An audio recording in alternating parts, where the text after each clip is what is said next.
আমার নাম অশোক কুমার পাল, বিজয়গড় ৫ নম্বর ওয়ার্ডের বাসিন্দা। এটা আজ থেকে ৩০ থেকে ৩২ বছর আগে ক্লাবের নাম হচ্ছে অভিযাত্রী সংঘ।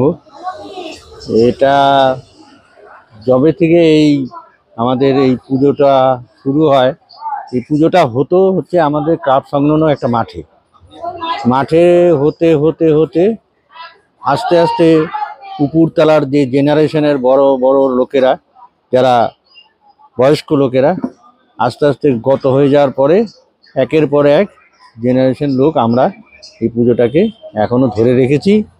এবং এই পূজাটা এখন আস্তে আস্তে লোকবলই কমে গেছে।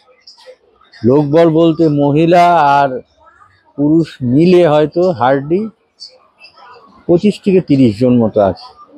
এরাই আমরা এটাকে আর পারিপার্শ্বিকের মধ্যেই চাঁদা তুলে নিজেরা কন্ট্রিবিউট করে পূজাটা করি। পূজাটার মধ্যে একটা আলাদা তৃপ্তি পাই, আনন্দ পাই। তার জন্য আজকে সবাই একে অপরের সাহায্য করে, এবং শুধু যে অর্থ না, ওরা শ্রম দিয়েও অনেক দূর পর্যন্ত তারা সাহায্য করে। এই উৎসবটার বয়স আনুমানিক 32 থেকে 33 বছর পর্যন্ত। এটার আমাদের সংলগ্ন আশ্রম হচ্ছে যাদবপুরে রাম ঠাকুর আশ্রমটা, এবং তার কিছু কিছু লোক, ওই সংগঠনের লোক আমাদের এই পরিপার্শ্বে থাকে। কেউ হয়তো ওখানে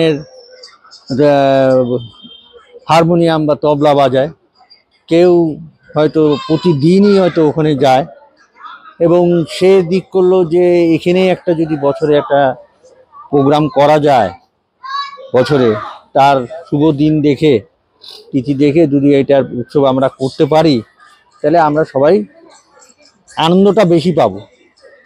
যাদবপুরে যেতে সবাই হয়তো যেয়ে উঠতে পারে না, কিন্তু পারিপার্শ্বের সব লোক, বৃদ্ধ থেকে আরম্ভ করে বাচ্চা, সবাই যাতে অ্যাটেন্ড করতে পারে এই প্রোগ্রামটার মধ্যে, তার জন্য আমরা নিজেরা ঠিক করলাম যে এখানেই একটা বছরে ঠাকুরের উৎসব করব। আমরা আমাদের আগের জেনারেশনের লোকেরা ঠিক করল, এবং যে সমস্ত লোক রাম ঠাকুরের আশ্রমের সাথে যাদবপুরের জড়িত, তাদেরও দু একজন এখানে বসবাস করে, এবং তারাও এগিয়ে আসার ফলে আরও পাড়াপড়শির লোকেরাও তাদের সঙ্গে যুক্ত হয়, এবং এটা আস্তে আস্তে বড় আকারে পুজো